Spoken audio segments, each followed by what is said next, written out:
Tata cara ibadah New Normal Gereja Betani Kemah Pemulihan Madiun. Yang pertama, terkait ketentuan jumlah kuota jemaat oleh pemerintah, maka semua jemaat diharap untuk mendaftarkan diri terlebih dahulu. Pendaftaran bisa menghubungi ibadah pukul 6 pagi Saudara Efraim, ibadah pukul 9 pagi Saudari Yemima, dan ibadah pukul 5 sore Ibu Sinta. Semua ibadah bertempat di Gereja Jalan Ahmad Yani nomor 15. Dan ibadah hanya untuk jemaat berusia 16 sampai 65 tahun. Anak-anak usia 16 tahun ke bawah dan 65 tahun ke atas harap mengikuti ibadah online di channel YouTube Successful Betani Families Madiun. Kedua, jemaat akan dicek suhu tubuh sebelum masuk ke lingkungan gereja. Mencuci tangan sebelum memasuki ruang ibadah atau menggunakan hand sanitizer. Jemaat wajib memakai masker di lingkungan gereja. Ketiga, dilarang bersalaman atau berpelukan. Menjaga jarak minimal 1 meter saat memasuki atau hendak keluar dari ruang ibadah. Tidak berkerumun di lingkungan gereja dan segera pulang bila ibadah telah selesai. Terima kasih karena sudah mematuhi protokol kesehatan. Gereja Betani Kemah Pemulihan Madiun selalu menjaga kebersihan ruang ibadah sebelum dan setelah ibadah.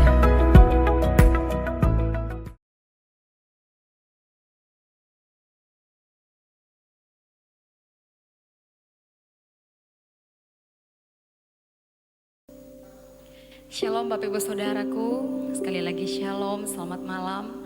Mari saatnya kita mau datang kembali di hadapan Tuhan dalam ibadah doa malam streaming saat ini. Dan kita percaya ketika kita datang di hadapan Tuhan dengan sebuah pengharapan, maka di situ kita boleh memperoleh kekuatan yang daripada Tuhan.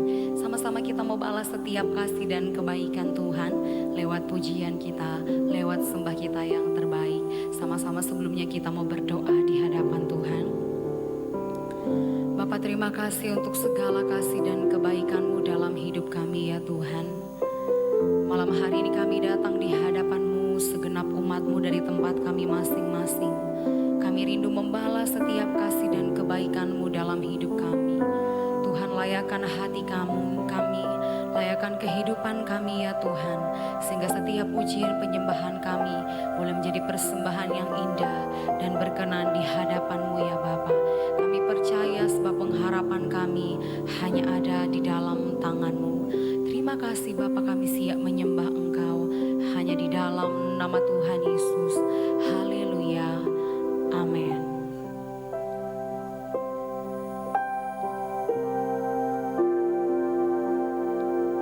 Ku percaya tiada yang mustahil bila ada Yesus. Ku percaya kasih-Mu yang sempurna di dalamku. Ku percaya tiada yang mustahil bila ada Yesus. Ku percaya kasih-Mu yang sempurna di dalamku.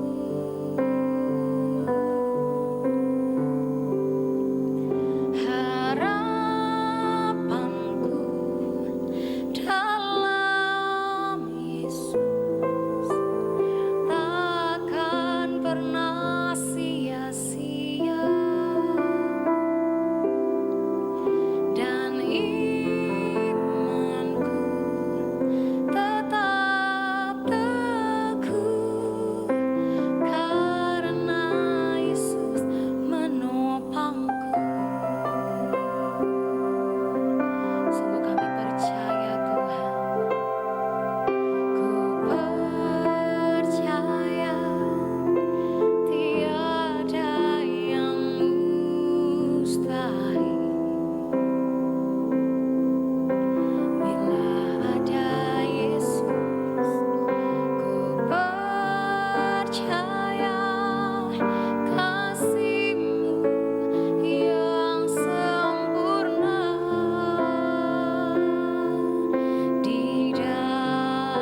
Biarlah kami datang di hadapan-Mu Tuhan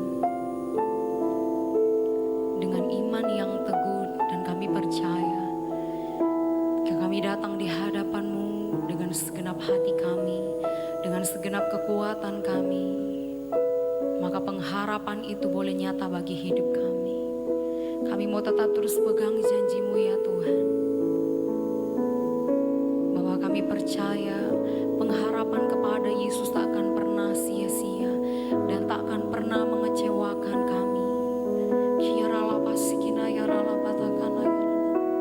Di tengah badai hidup yang kami hadapi saat-saat ini ya Tuhan, kami percaya kami mau tetap terus berpengharapan kepada Engkau. Dan kami percaya ketika kami mengangkat tangan kami, maka Engkau Tuhan Yesus yang turun tangan atas setiap kami, memberikan kami kekuatan, memberikan kami penghiburan. Dan kami percaya ya Bapa, ketika kami datang berserah di hadapan-Mu ya Tuhan, maka janji itu tergenapi dalam hidup kami.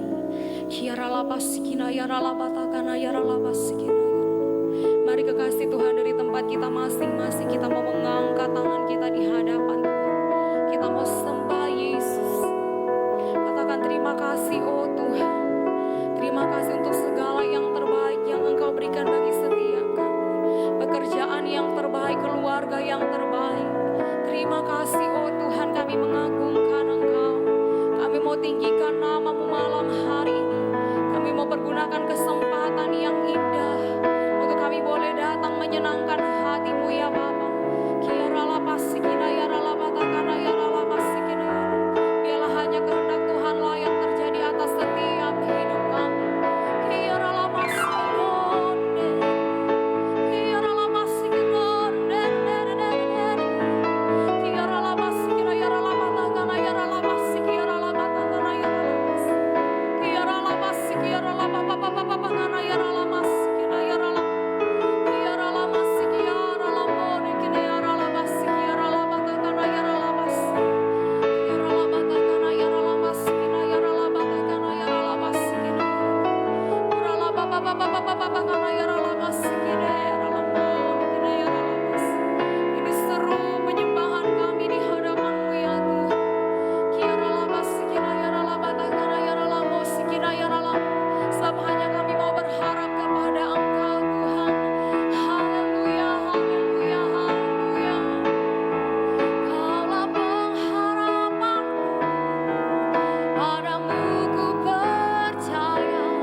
Shalom, salam sejahtera buat setiap kita.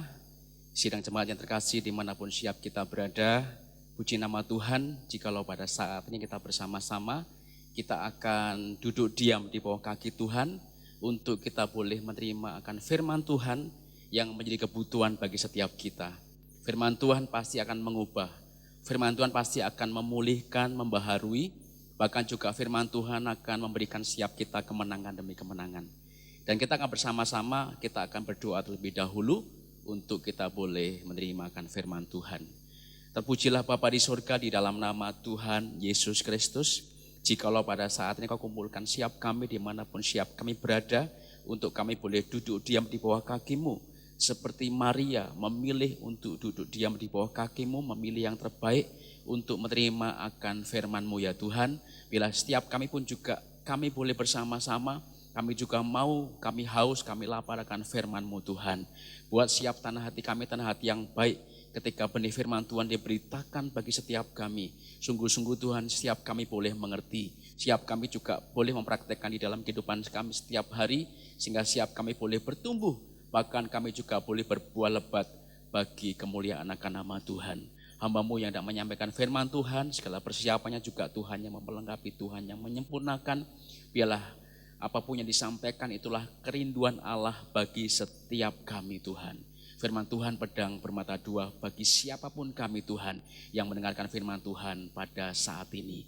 Dan kami juga sepakat berdoa di dalam nama Yesus, segala pekerjaan kuasa kegelapan kami tolak Engkau tidak pernah punya hak, Engkau tidak pernah punya bagian, Engkau tidak pernah punya kuasa atas setiap kami.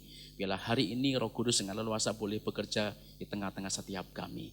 Terima kasih Bapa di surga. Kami sambut berkat firman Tuhan dengan pengucapan syukur di dalam nama Tuhan Yesus Kristus. Kami sudah berdoa dan mengucap syukur. Amin. Kita akan bersama-sama, kita akan membuka di dalam kitab 1 Timotius pasal yang keempat, ayat yang pertama sampai dengan yang ke-12. Jadi materi firman Tuhan kita pada saat ini terambil dari kitab 1 Timotius pasal yang keempat, ayat yang ke-1 sampai dengan yang ke-12. Saya akan bacakan bagi setiap kita saudara. Perikopnya berjudul tugas Timotius dalam menghadapi pengajar sesat. Tetapi Roh dengan tegas mengatakan bahwa di waktu-waktu kemudian ada orang yang akan murtad lalu mengikuti roh-roh penyesat dan ajaran setan-setan. Oleh tipu daya pendusta-pendusta yang hati nuraninya memakai cap mereka.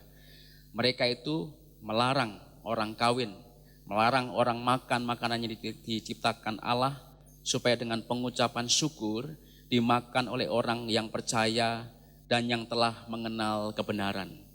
Karena semua yang diciptakan Allah itu baik dan suatu pun tidak ada yang haram jika diterima dengan ucapan syukur. Sebab semuanya itu dikuduskan oleh firman Allah dan oleh doa. Dengan selalu mengingatkan hal-hal itu kepada saudara kita, engkau akan menjadi seorang pelayan Kristus Yesus yang baik, terdidik dalam soal-soal pokok iman kita dan dalam ajaran sehat yang telah kau ikuti selama ini. Tetapi jauhilah tahayul dan dongeng nenek-nenek tua, latihlah dirimu beribadah. Latihan badani terbatas gunanya, tetapi ibadah itu berguna dalam segala hal karena mengandung janji baik untuk hidup ini maupun untuk hidup yang akan datang. Perkataan ini benar dan patut diterima sepenuhnya. Itulah sebabnya kita berjerih payah dan berjuang karena kita menaruh pengharapan kita kepada Allah yang hidup, juru selamat semua manusia terutama mereka yang percaya. Beritakanlah dan ajarkanlah semuanya itu. Jangan seorang pun menganggap engkau rendah karena engkau muda. Jadilah teladan bagi orang-orang percaya dalam perkataanmu, dalam tingkah lakumu, dalam kasihmu, dalam kesetiaanmu, dan dalam kesucianmu. Bapak Ibu Saudara, kita sudah sama-sama kita baca dan kita percaya bahwa Allah memberikan kita pengertian untuk kita boleh mengerti apa yang menjadi pesan Tuhan bagi setiap kita. Nah saudaraku, dari pembacaan firman Tuhan pada saat ini, saya memberikan topik atau memberikan judul saudaraku untuk renungan kita pada hari ini, yaitu menjadi pelayan Tuhan yang baik. ya, menjadi pelayan Tuhan yang baik. Nah, saudara, penekanannya adalah di dalam ayat yang ke-6 ya. Yang ke-6 dikatakan dengan selalu mengingatkan hal-hal itu ya kepada saudara-saudara kita, engkau akan menjadi seorang pelayan Kristus Yesus yang baik. Ya, terdidik dalam soal-soal pokok iman kita dan dalam ajaran sehat yang telah kau ikuti selama ini. Nah, saudara, ini adalah tulisan daripada Rasul Paulus kepada Timotius yang dia akui sebagai anak rohaninya, saudaraku, sebagai murid, saudaraku, yang dimuridkan oleh Rasul Paulus. Tentunya juga ini adalah pesan Tuhan bagi setiap kita, supaya siap kita dimanapun kita berada, siapapun kita boleh menjadi pelayan Kristus yang baik. Saya percaya bahwa pelayan Kristus tidak hanya berbicara mengenai kalau misalkan kita mengerjakan pekerjaan pelayanan gitu ya. Tetapi juga setiap kita pada waktu ya kita membangun persekutuan kita pribadi dengan Tuhan, itu juga berbicara bahwa siap kita adalah pelayan Tuhan di hadapan Dia. Jadi saudaraku, ini berlaku bagi setiap kita. Baik kita yang dipercaya untuk kita mengerjakan pekerjaan pelayanan, ya, pemain musik, ya, pemimpin pujian, ya, para singer, tetapi juga bagi setiap kita, saudaraku, yang tiap-tiap saudaraku pagi, tiap-tiap hari kita membangun persekutuan kita dengan Tuhan, itu juga berbicara bahwa setiap kita pun juga sedang melayani Tuhan secara pribadi di hadapan Dia. Nah, saudara, mengapa kita selalu mengingatkan, ya? Mengapa kita selalu mengingatkan akan hal-hal itu kepada saudara-saudara kita? Ya. Jadi supaya setiap kita itu menjadi pelayan Kristus yang baik. Jadi ternyata ada, saudaraku, perintah yang diberikan oleh Rasul Paulus kepada Timotius untuk apa? Untuk dia mengingatkan kepada saudara-saudara atau orang-orang percaya pada waktu itu, saudaraku, yang bisa jadi ada di dalam pengembalaan Timotius, yang saudaraku dipercayakan kepada Timotius untuk saudaraku mereka bisa bertumbuh bersama-sama dengan dia. Jadi Rasul Paulus sedang saudaraku memberikan sebuah perintah, memberikan sebuah dorongan untuk apa? Timotius harus tiap-tiap hari, tiap-tiap saat, saudaraku, dia perhatian atau saudaraku dia peduli, saudaraku, dengan orang-orang percaya pada waktu itu. Untuk apa? Untuk diingatkan akan hal-hal yang sudah ya disampaikan oleh Rasul Paulus, saudaraku. Ini juga berlaku bagi setiap kita, saudara. Untuk kita mengingatkan. Nanti saya akan sampaikan apa-apa yang perlu untuk diingatkan. Apa-apa yang perlu untuk disampaikan kepada saudara-saudara kita, ya, baik itu adalah, saudaraku, keluarga kita atau bahkan juga rekan-rekan, saudaraku, di dalam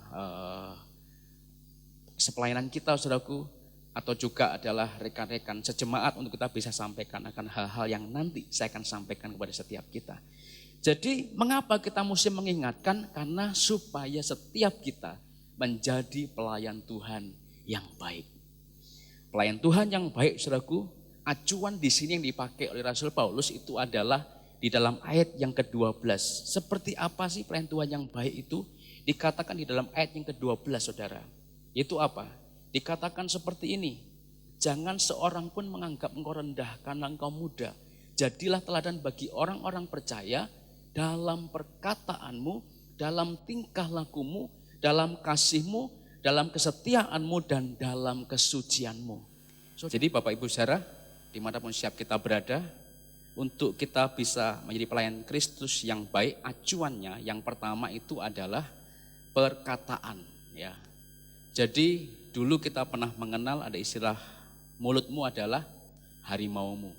Dari mulut kita keluar perkataan-perkataan, saudaraku, yang kalau kita tidak jaga dengan baik, maka itu akan bisa menimbulkan masalah gitu ya.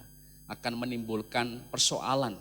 Bahkan ketika, saudaraku, perkataan kita perkataan yang itu melukai atau bahkan juga menyinggung orang lain, maka bisa berakibat, saudaraku, bahkan bisa masuk penjara gitu ya. Kenapa? Karena orang itu tidak terima dengan perkataan yang kita keluarkan dan itu menyinggung dia atau bahkan juga mempermalukan dia.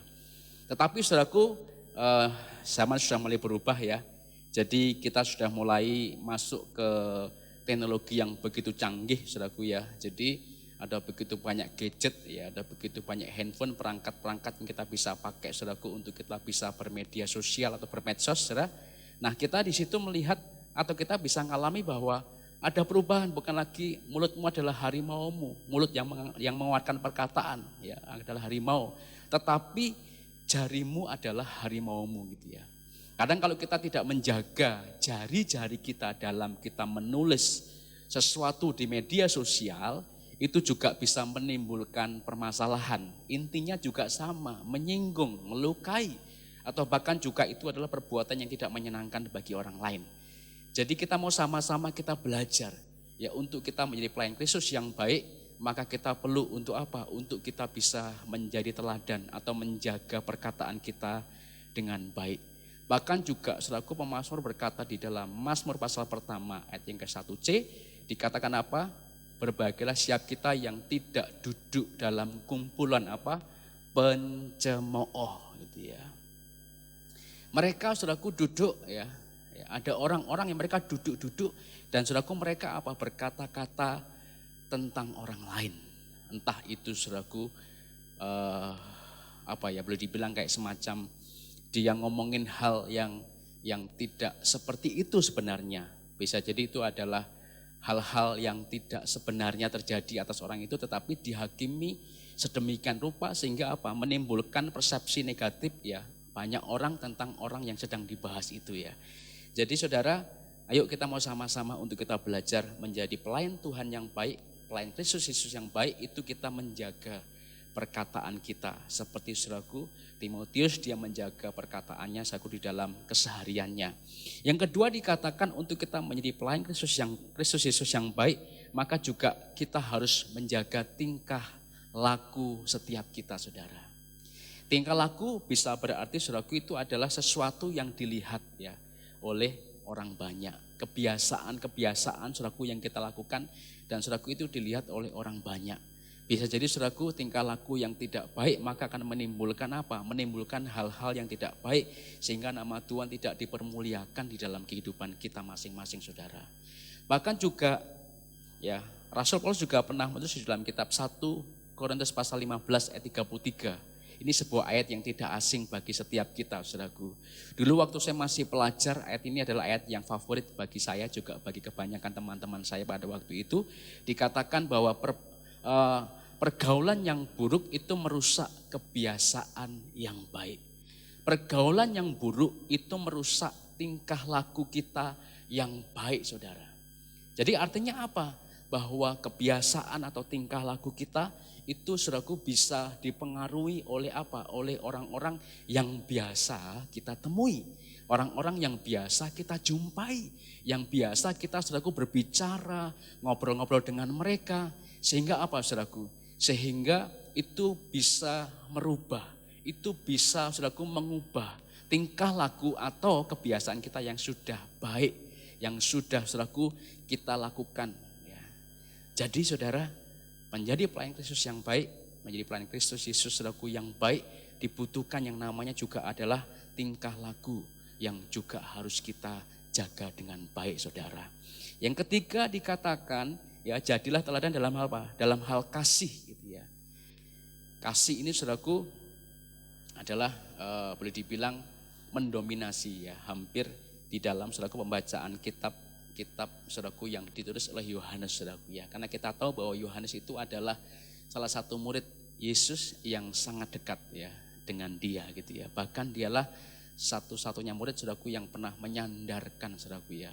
Ya kepalanya saudaraku di dada Yesus, berarti dia adalah orang yang cukup dekat, yang sangat dekat saudaraku dengan Yesus. Ya. Bahkan juga saudaraku di dalam 1 Korintus pasal yang ke-13 kita belajar saudaraku di situ adalah bicara mengenai kasih, saudara.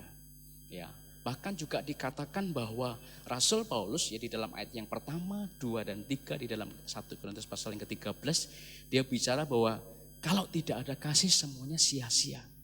Sekalipun apa? Sekalipun saudaraku dia dikatakan dapat berkata-kata dalam semua bahasa manusia, ditambah bahasa malaikat, saudaraku. Maka dikatakan tanpa kasih seperti apa? seperti saudaraku gong yang berkumandang dan canang yang gemerincing. Ayat 2 dikatakan apa saudaraku, ketika tanpa kasih ya, maka saudaraku semuanya itu dikatakan tidak ada faedahnya, tidak berguna sama sekali. Walaupun dia memberikan semua yang dia punya, walaupun saudaraku dia memberikan semua yang ada padanya, bahkan dikatakan bahwa dia bersedia untuk saudaraku tubuhnya dibakar. Tapi kalau tidak ada kasih, maka sia-sia. Ternyata kasih itu begitu penting di dalam setiap kehidupan kita saudara. Kasih berbicara mengenai apa? Berbicara mengenai kalau kita bersekutu, kita saudaraku dekat satu dengan yang lain. Saudaraku itu berpotensi menimbulkan yang namanya apa? Gesekan. Menimbulkan yang namanya apa saudaraku? Kita rentan dengan apa? Dengan kita saudaraku mungkin bisa terluka satu dengan yang lain. Ya, contohnya adalah suami istri. Mereka adalah orang-orang yang begitu dekat saudaraku satu dengan yang lain dan seringkali ya ada masalah, ada konflik, ya, ada gesekan. Makin dekat maka akan makin berpotensi saudaraku digesek. Dengan tujuan apa sih? Menajamkan satu dengan yang lain ya. Besi menajamkan besi, manusia menajamkan sesamanya. Jadi saudaraku pada waktu kita saudaraku kita ada di dalam komunitas, kita ada di dalam persekutuan, kita ada di dalam kelompok sel, kita ada di dalam saudaraku apalagi ya, di dalam saudaraku sebuah jemaat ya. Kita saudaraku tertanam dalam satu jemaat, maka saudaraku tidak menutup kemungkinan akan adanya sebuah gesekan gitu ya. Nah, itulah fungsi kasih saudaraku. Ketika kita digesek, mestinya apa? Kasih itu apa? Kasih itu saudaraku murah hati. Kasih itu apa saudaraku? Mengampuni. Yesus katakan berapa kali? Yesus jawab, Yesus ditanya berapa kali kita harus mengampuni saudara kita yang menyakiti kita. Dikatakan Yesus saudaraku berbicara apa? Dia menyampaikan sebuah jawab 70 kali 7 kali. Artinya apa? Ya saudaraku, kita harus terus mengampuni. Kita harus terus saudaraku kita memaafkan. Ya ada ruang di dalam hati kita untuk kita bisa menerima kesalahan orang saudaraku di dalam hidup setiap kita. Karena tidak ada setiap kita saudaraku yang sempurna. Ya, artinya apa? Ya ada potensi untuk apa? Untuk yang namanya gesekan atau bahkan melukai. Dan saya percaya bahwa itu akan mendewasakan setiap kita. Jadi saudaraku seorang pelayan Kristus yang baik itu juga bicara mengenai saudaraku dia memiliki kasih saudaraku. Dia mengampuni, dia panjang sabar, bahkan juga saudaraku dia bisa menutupi segala sesuatu ya, tidak mengumbar kesalahan orang saudaraku, tidak mengumbar rahasia orang saudaraku, tapi dia bisa menutupi supaya apa? Supaya orang itu saudaraku dia bisa mengalami pemulihan ya. Nah yang keempat apa saudaraku? Acuan daripada seorang pelayan Kristus yang baik. Setiap kita saudaraku dikatakan sebagai seorang pelayan saudaraku yang baik. Yang keempat berbicara mengenai sebuah kesetiaan. Jadilah teladan dalam hal kesetiaan. Setia berbicara mengenai hal-hal yang kecil. Setia bicara mengenai hal-hal yang mungkin saudaraku itu bagi orang itu adalah sesuatu yang apa ya, boleh dibilang tidak terlalu saudaraku dipandang ya, tidak saudaraku sesuatu yang tidak, mungkin sesuatu yang sangat kecil banget saudaraku ya, hal yang remeh-temeh gitu ya. Saya ketika saudaraku awal bertobat ya, ketika tahun 90-an, ketika saya bertobat, saya diajar untuk apa? Diajar untuk saat teduh ya, baca firman Tuhan, diajar berdoa gitu ya. Dan mulai diajar untuk apa? Untuk terlibat di dalam pekerjaan pelayanan, walaupun dalam hal yang kecil. Dalam hal apa? Kalau persekutuan, ya itu dulu gelar tikar, ya. Habis itu apa? Digulung lagi, disapu, saudaraku ya. Itu berulang-ulang seperti itu, saudaraku. Ya, jadi intinya apa? Itu sesuatu, saudaraku, yang kecil, yang orang nggak mau mengerjakan. Ngapain susah-susah? Harus gelar tikar, gulung tikar lagi, dibersihin tempat itu, nata kursi, habis itu kursi juga dirapikan lagi. Itu hal yang kecil. Tetapi saudaraku ternyata itu adalah hal yang diperhitungkan oleh Tuhan ya. Di dalam saudaraku Matius pasal yang ke-25, ayat yang ke-21, ayat yang ke-23 itu berbicara dengan begitu jelas bagi setiap kita saudaraku. Ya, saya akan bacakan bagi setiap kita. Ya, Matius pasal yang ke-25 ayat yang ke-21 ya. Maka kata tuannya itu kepadanya, baik sekali perbuatanmu itu, hei hambaku yang baik dan apa dikatakan setia. Engkau telah setia dalam perkara kecil, aku akan memberikan kepadamu tanggung jawab dalam perkara yang besar. Masuklah dan turutlah dalam kebahagiaan Tuanmu. Ini bicara mengenai sebuah kesetiaan yang kecil, tetapi ketika kesetiaan itu saudaraku yang kecil itu dilakukan, dikerjakan saudaraku, maka ada sebuah pujian. Bahkan yang kedua juga ada yang namanya tanggung jawab yang jauh lebih besar akan diberikan kepadanya.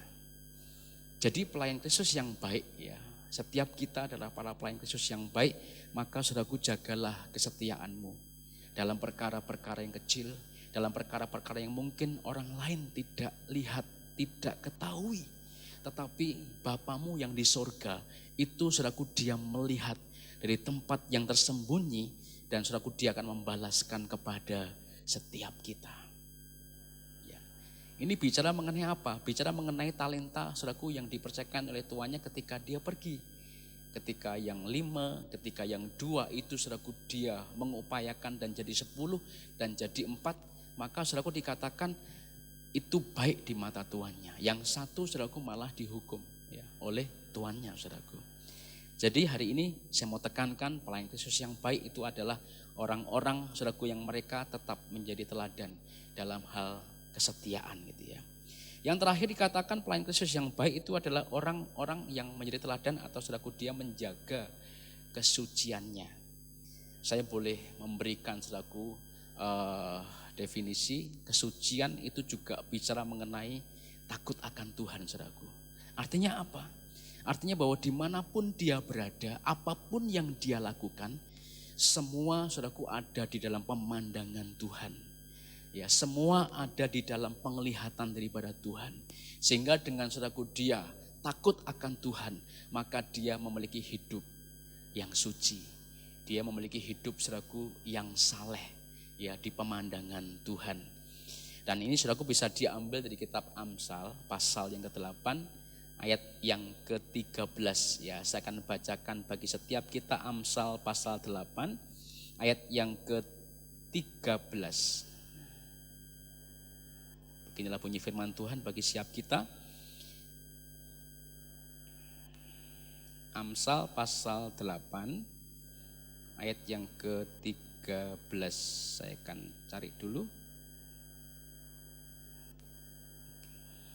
Ya. Takut akan Tuhan ialah membenci kejahatan. Aku benci kepada kesombongan, kecongkaan, tingkah laku yang jahat, dan mulut penuh tipu muslihat. Saudaraku, ini adalah hal yang luar biasa. Takut akan Tuhan itu adalah membenci kejahatan. Apapun yang bersifat jahat, apapun saudaraku yang itu saudaraku tidak berkenan di pemandangan Tuhan, maka dia benci itu. Dia tidak lakukan itu. Dia tidak dekati itu saudaraku. Bahkan juga dikatakan aku benci kepada kesombongan, kecongkakan, tingkah laku yang jahat, dan juga mulut penuh dengan tipu muslihat. Ketika saudaraku kita sebagai pelayan Tuhan, kita takut akan Tuhan, kita benci kejahatan, kita juga saudaraku benci kesombongan, kita benci kecongkakan, kita juga benci tingkah laku yang jahat dan juga mulut penuh dengan tipu muslihat, maka setiap kita dapat dipastikan sebagai orang-orang yang suci, orang-orang yang saleh. Sehingga setiap kita dapat dikatakan sebagai seorang pelayan Kristus Yesus yang baik. Jadi saudaraku 5 hal itu adalah acuan saudaraku yang diajarkan Paulus kepada Timotius juga bagi setiap kita. Nah saudaraku pelayan Kristus yang baik juga dikatakan dia terdidik dalam apa? Dalam soal pokok iman ya. Dalam soal pokok iman. Caranya bagaimana saudaraku supaya setiap kita terdidik dalam soal pokok iman saudaraku. Kita akan kembali saudaraku di dalam kitab 1 Timotius pasal yang keempat. Ayat yang ke-9 ayat yang ke-7 sampai dengan yang ke-8 saudaraku. Cara untuk kita saudaraku sama-sama kita terdidik dalam apa? Soal pokok iman. Dikatakan apa? Tetapi jauhilah tahayul, dan dongeng nenek-nenek tua, latihlah dirimu beribadah. Latihan badan ini terbatas gunanya, tetapi ibadah itu berguna dalam segala hal karena mengandung janji baik untuk hidup ini maupun untuk hidup yang akan datang. Pelayan Kristus, saudaraku, yang baik, yang kedua terdidik dalam soal pokok iman. Caranya adalah apa? Kita, saudaraku, melatih diri kita untuk beribadah kepada Tuhan senantiasa. Ada dua latihan, saudaraku, yang di sini yang ditulis oleh Rasul Paulus, latihan badani, ya. Dan yang kedua adalah ibadah, ya. Latihan badani dan latihan untuk kita beribadah, saudaraku. Ya. Dan kita mau sama-sama untuk kita tetap senantiasa, saudaraku, kita beribadah kepada Tuhan, saudaraku. Yosua pernah berkata di hadapan, saudaraku, orang-orang Israel pada waktu itu, saudaraku, dan dia berkata bahwa aku dan seisi rumahku akan beribadah kepada Tuhan. Ya. Walaupun mungkin ada banyak orang pada waktu itu, saudaraku, mereka memilih untuk tidak beribadah kepada Tuhan yang hidup, kepada Allah yang sudah melakukan banyak perkara, mukjizat di dalam kehidupan mereka, dan mereka, saudaraku, tetap mereka tidak mau beribadah kepada Tuhan. Tetapi Yosua berkata bahwa dia dan seisi rumahnya akan tetap beribadah kepada Tuhan. Ini, saudaraku, menjadi motivasi siap kita, saudaraku, untuk kita juga kita melatih diri kita untuk beribadah. Melatih diri kita, saudaraku, untuk senantiasa kita bersekutu dengan Tuhan, saudaraku. Pertama dimulai dari, saudaraku, ketika kita pribadi di hadapan Tuhan, kita beribadah.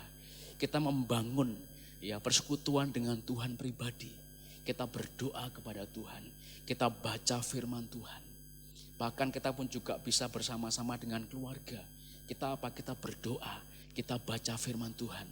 Kita memuji, kita menyembah Tuhan bersama-sama. Itu adalah ibadah. Ya. Orang tua menjadi teladan bagi anak-anak untuk Untuk mereka beribadah juga kepada Tuhan. Ada begitu banyak, saudaraku, orang tua yang mereka, saudaraku, tidak menjadi contoh yang baik bagi anak-anaknya, saudaraku. Sehingga ketika, saudaraku, mereka tidak beribadah kepada Tuhan, dicontoh sama anaknya, saudaraku. Saya mendapati itu, saudaraku. Sehingga anak-anaknya juga tidak beribadah kepada Tuhan. Ya, tidak pernah, saudaraku, bersekutu di dalam persekutuan daripada orang-orang benar.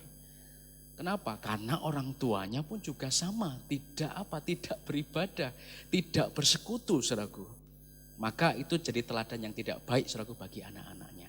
Tetapi hari ini saya mau katakan bahwa setiap kita, ketika kita mendengar akan firman Tuhan ini, saudaraku, setiap kita harus menjadi pelayan Tuhan yang baik, yang terdidik dalam soal pokok iman. Mempertahankan iman yang sudah Tuhan anugerahkan bagi setiap kita.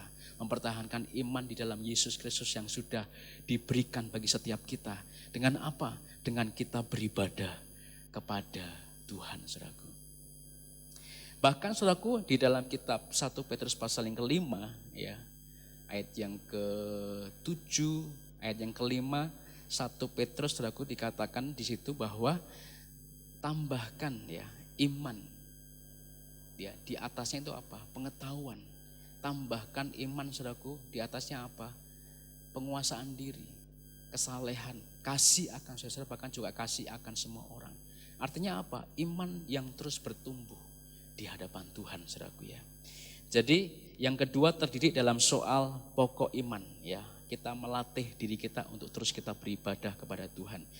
Yang ketiga dikatakan pelayan Kristus, saudaraku, yang Yang senantiasa ada di dalam ajaran yang sehat, yang sudah diikuti oleh, saudaraku, Timotius, yang sudah dikerjakan oleh Timotius, saudaraku, sesuai dengan apa yang diajarkan oleh Rasul Paulus.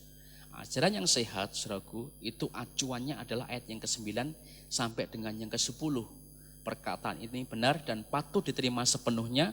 Itulah sebabnya kita berjerih payah dan berjuang. Karena kita menaruh pengharapan kita kepada Allah yang hidup, juru selamat semua manusia, terutama mereka yang percaya. Jadi, saudaraku, pelayan Kristus yang tidak hanya baik tidak hanya terdidik dalam soal pokok iman, tapi juga dikatakan dalam ajaran yang sehat. Ya, yaitu apa? Ajaran saudaraku yang menaruh ya pengharapan ya setiap kita itu kepada Allah yang hidup. Menaruh saudaraku segala pergumulan kita saudaraku bahwa hanya dialah satu-satunya saudaraku yang akan menjadi jawaban bagi setiap pergumulan kita masing-masing. Bahkan juga saudaraku yang terus mengarahkan untuk kita apa? Untuk kita terus saudaraku kita mempercayai bahwa hanya Yesuslah ya satu-satunya juru selamat. Tidak ada yang lain. Ya 1 Yohanes pasal yang ke-14 yang ke-6 dikatakan apa? Akulah jalan dan kebenaran dan hidup. Ya, tidak seorang pun yang akan dapat datang kepada Bapa jikalau tidak melalui aku. Bahkan di dalam terjemahan yang lain dikatakan, akulah satu-satunya jalan dan satu-satunya kebenaran dan satu-satunya kehidupan. Artinya apa? Tidak ada nama yang lain yang menjadi apa? Sumber keselamatan bagi setiap kita. Dialah satu-satunya juru selamat di dalam setiap kehidupan kita. Ini adalah saudaraku dikatakan ajaran yang sehat.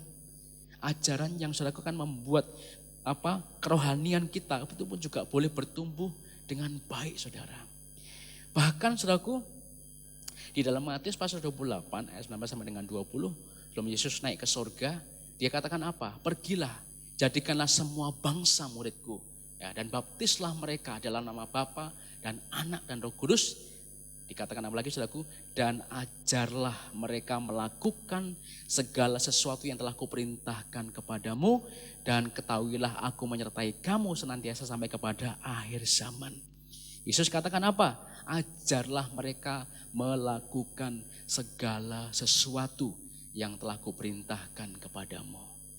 Pada waktu saudaraku, rasul-rasul mereka mengajar itu adalah ajaran yang sehat. Bahkan juga dikatakan ketika Rasul Paulus dia mengajar Timotius itu adalah ajaran yang sehat. Sebab Rasul Paulus dia mengalami pemulihan ketika dia berjumpa dengan Yesus saudaraku. Dia dipulihkan dan saudaraku dia mengalami yang namanya saudaraku pembaharuan dan dia dipakai dengan luar biasa saudara.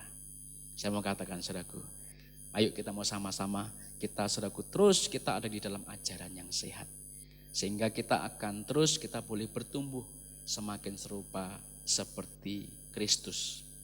Nah, tadi kan dikatakan saudaraku bahwa apa sih yang harus terus diingatkan kepada saudara-saudara kita supaya siap kita menjadi pelayan-pelayan Kristus yang baik, terdidik dalam soal pokok iman dan dikatakan dalam ajaran yang sehat senantiasa.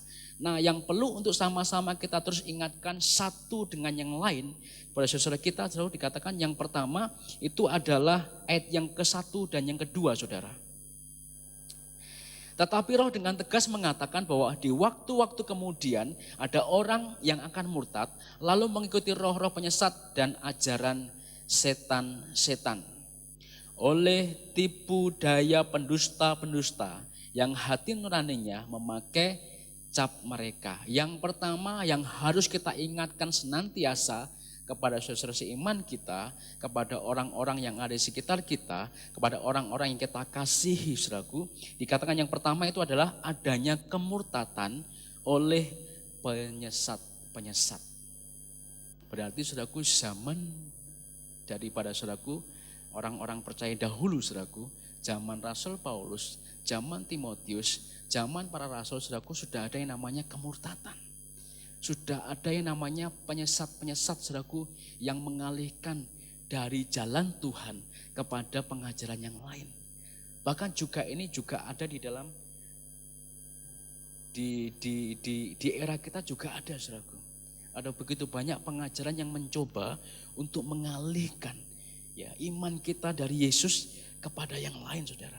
Iman kita kepada Yesus kepada iman yang lain saudara. Ada banyak kemurtatan, penyesatan yang sedang terjadi.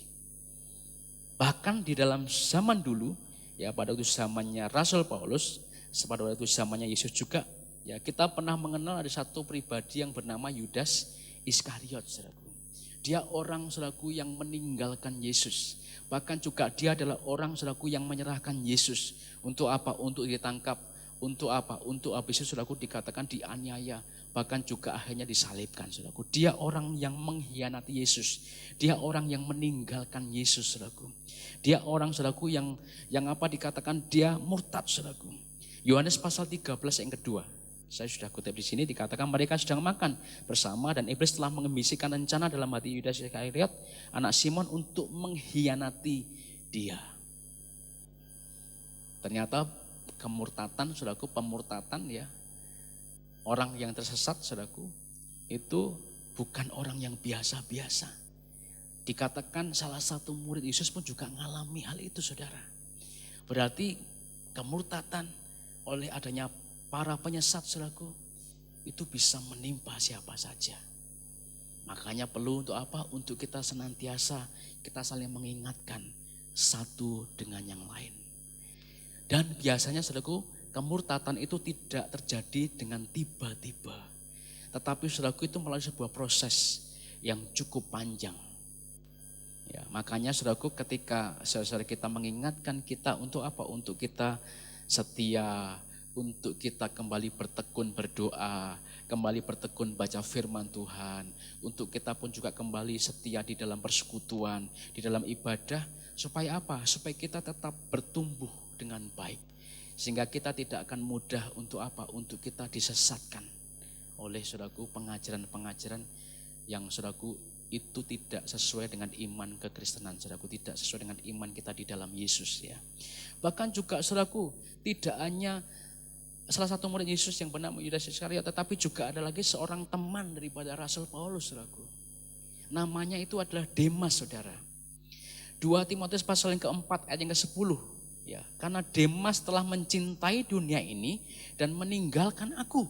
Ia telah berangkat ke Tesalonika, Kreskes telah pergi ke Galatia, dan Titus ke Dalmatia. Saudara, Demas itu adalah rekan pelayanan daripada Paulus. Tetapi suatu kali, saudaraku, dia meninggalkan Paulus. Dikatakan dia mencintai dunia ini, saudara. Dia, saudaraku, sudah lagi tidak mencintai. Dia sudah lagi mengasihi, saudaraku, Tuhan yang sudah mengutus dia. Tuhan yang sudah, saudaraku, menyelamatkan dia. Dan dia meninggalkan imannya, saudara. Saudara, ini contoh untuk apa? Untuk kita sama-sama kita menjaga. Kita, saudaraku, mengingatkan satu dengan yang lain. Supaya itu tidak terjadi di tengah-tengah setiap kita.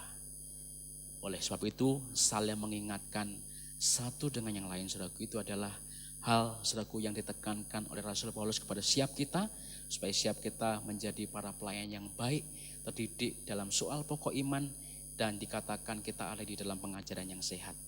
Yang terakhir, saudaraku, apa sih sebenarnya yang perlu untuk sama-sama kita terus ingatkan satu dengan yang lain?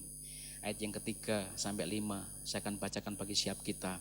Mereka itu melarang orang kawin, melarang orang makan makanan yang diciptakan Allah supaya dengan pengucapan syukur dimakan oleh orang yang percaya dan yang telah mengenal kebenaran. Karena semua yang diciptakan Allah itu baik dan suatu pun tidak ada yang haram jika diterima dengan ucapan syukur. Sebab semuanya itu dikuduskan oleh firman Allah dan oleh doa. Yang kedua apa? Yang perlu untuk sama-sama kita ingatkan satu dengan yang lain, saudaraku. Itu ajaran-ajaran, saudaraku, yang melarang orang kawin dan makan makanan minum dan makan makanan yang diciptakan oleh Allah. Jadi, saudaraku, mungkin ada orang yang boleh dibilang ini enggak boleh, itu enggak boleh, saudaraku ya. Padahal, saudaraku, di sini dikatakan berbicara mengenai orang menikah. Itu kan sebenarnya juga adalah kehendak Tuhan untuk, saudaraku ya, orang itu bisa menikah. Pemudi ketemu dengan pemuda dan, saudaraku, mereka berdoa dan Tuhan meneguhkan mereka dan mereka datang, saudaraku, kepada gembala, mereka datang, saudaraku, kepada orang tua rohani mereka cerita dan, saudaraku, mereka masuk, saudaraku, dalam bimbingan pranikah dan mereka persiapan dan sebagainya, saudaraku, dan mereka menikah. Itu kehendak Tuhan, saudaraku. Kejadian pasal yang pertama berkata dengan begitu jelas ya. Tujuan daripada pernikahan, beranak cucu, bertambah banyak, penuhi bumi, taklukkan itu. Tapi ada yang melarang, saudaraku. Ada orang yang tidak boleh menikah. Ini saudaraku perlu untuk sama-sama kita ingatkan. Bahkan juga dikatakan makan makanan yang diciptakan oleh Allah. Ya. Saudara, kita belajar dari Paulus ya di dalam 1 Korintus pasal yang ke-6 ayat yang ke-12. Ini sangat bagus buat siap kita. 1 Korintus pasal yang ke-6 ayat 12 ini bicara mengenai makan ya. Segala sesuatu halal bagiku ya. Tetapi bukan semuanya berguna. Segala sesuatu halal bagiku, tetapi aku tidak membiarkan diriku diperhamba oleh suatu apapun. Ini bicara mengenai saudaraku bahwa semua termasuk makanan itu adalah halal untuk dinikmati. Tetapi kita harus juga mengetahui, kita harus juga mengerti, kita menyadari sepenuhnya saudaraku.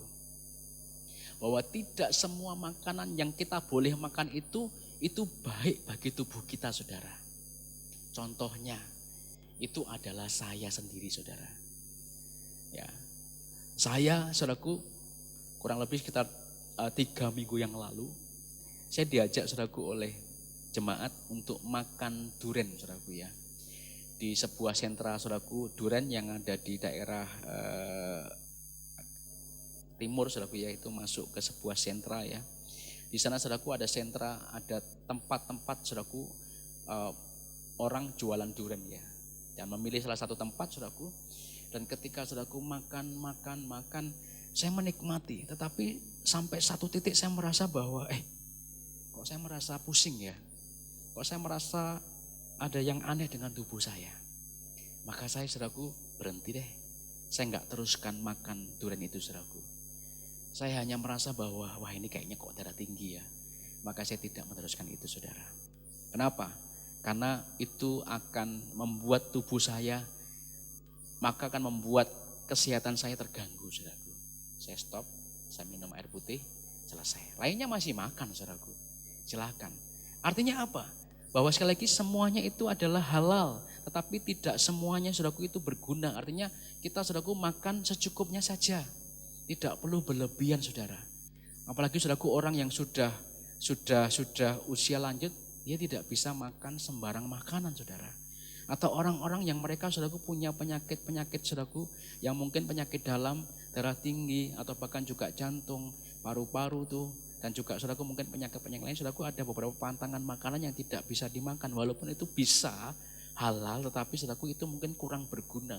Artinya apa? Itu bisa menyebabkan saudaraku mungkin tubuhnya bisa mengalami sakit dan sebagainya. Ya. Dan satu ayat yang terakhir saudaraku buat siap kita, Amsal pasal yang ke-23 ayat yang kedua. Amsal 23 ayat yang kedua, beginilah bunyi firman Tuhan, taruhlah sebuah pisau pada lehermu bila besar nafsumu. Ya. Ini sebuah ayat yang luar biasa saudaraku. Ya, untuk apa? Untuk kita ini bisa menguasai diri. Bukan berarti kita nggak boleh makan, tapi untuk kita bisa menguasai diri. Seperti kata Paulus, semua halal tetapi tidak semua berguna. Artinya kalau memang sudah cukup, tubuh kita sudah cukup untuk saudaraku makan makanan itu, selesai. Jangan diteruskan. Gitu ya. Nah jadi saudaraku, ayo kita mau sama-sama untuk saling mengingatkan satu dengan yang lain. Ya, mengingatkan adanya kemurtatan, mengingatkan adanya penyesatan, mengingatkan adanya saudaraku hal-hal yang bertentangan dengan firman Tuhan, mengingatkan adanya hal-hal saudaraku yang itu saudaraku membangun satu dengan yang lain, supaya apa? Supaya pada akhirnya setiap kita itu bisa menjadi pelayan-pelayan Kristus yang saudaraku baik, terdidik dalam pokok iman, bahkan juga dikatakan kita sama-sama kita terus ada di dalam pengajaran yang sehat yang sudah kita terima. Kita tundukkan kepala kita masing-masing saudara. Terima kasih Bapa di sorga, kami sudah duduk diam di bawah kaki-Mu untuk kami boleh menerima akan firman-Mu Tuhan. Biarlah apapun yang boleh kami terima pada hari ini sungguh-sungguh boleh menjadi Bapa berkat bagi siap kami Tuhan.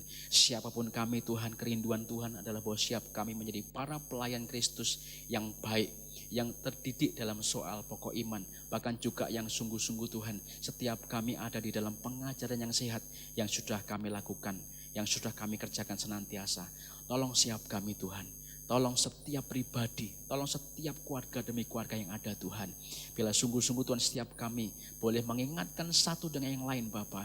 Untuk sungguh-sungguh Tuhan kami boleh menyadari ada begitu banyak Tuhan kemurtatan yang dikerjakan oleh para penyesat Bapa. Dan kami mau Tuhan untuk kami saling mengingatkan supaya kami terus bertumbuh. Kami terus sungguh-sungguh Tuhan kami semakin berkembang dengan luar biasa Tuhan. Bahkan juga Tuhan nama berdoa Tuhan, tolong siap kami untuk saling mengingatkan dalam hal yang sekali lagi Tuhan tidak berkenan Bapa, yang tidak sesuai dengan firman-Mu Tuhan. Melarang orang kawin, melarang makanan yang dimakan oleh orang. Bila sungguh-sungguh siap kami boleh mengingatkan satu dengan yang lain Bapa. Bukannya kami tidak boleh makan, tapi tidak semua berguna. Bukannya kami tidak boleh makan, tetapi ada hal-hal yang perlu untuk kami boleh ketahui, kami boleh kuasai diri setiap kami Tuhan.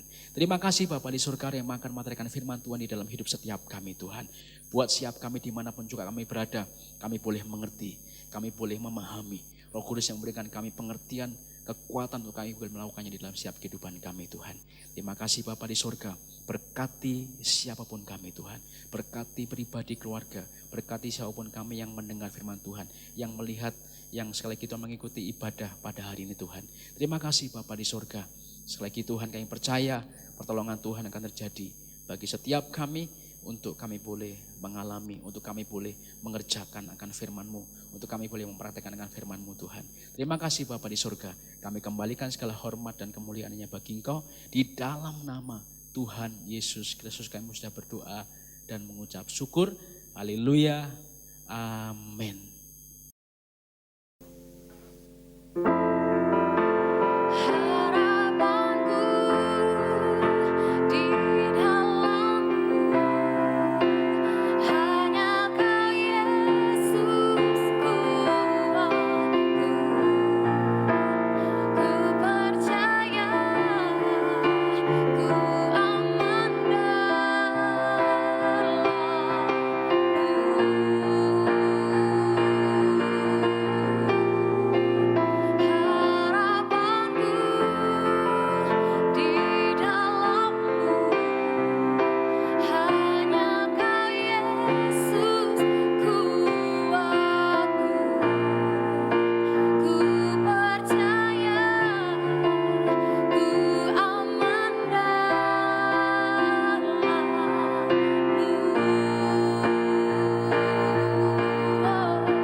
Terima kasih Tuhan atas kebaikan-Mu, Kau telah pimpin kami untuk menyelesaikan ibadah doa malam di hari ini Tuhan.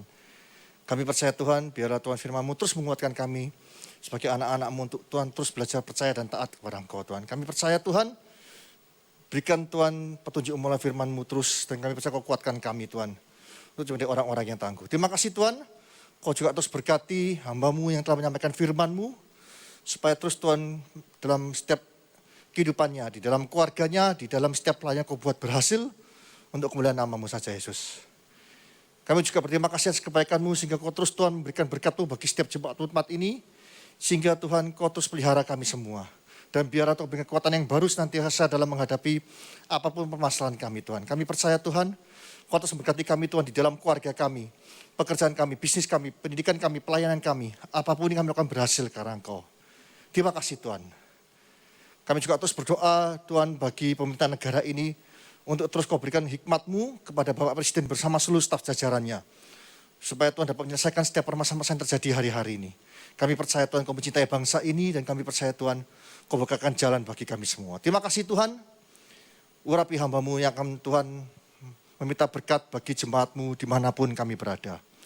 Kira ramaya ramata, sikap para ramaya ramata, kiara rabasyara rabadarama. So kasih terimalah berkat dari Allah Bapa, di dalam anak Tunggal Yesus Kristus dan persekutuan Roh Kudus, mulai saat ini sampai selama-lamanya. Kau tidak menjadi ekor tapi kepala. Kau tidak turun tapi naik. Asal kau ngomongkan firman Tuhan dengan sungguh-sungguh. Siapapun yang percaya atas pernyataan iman kita bersama-sama berkata, amin.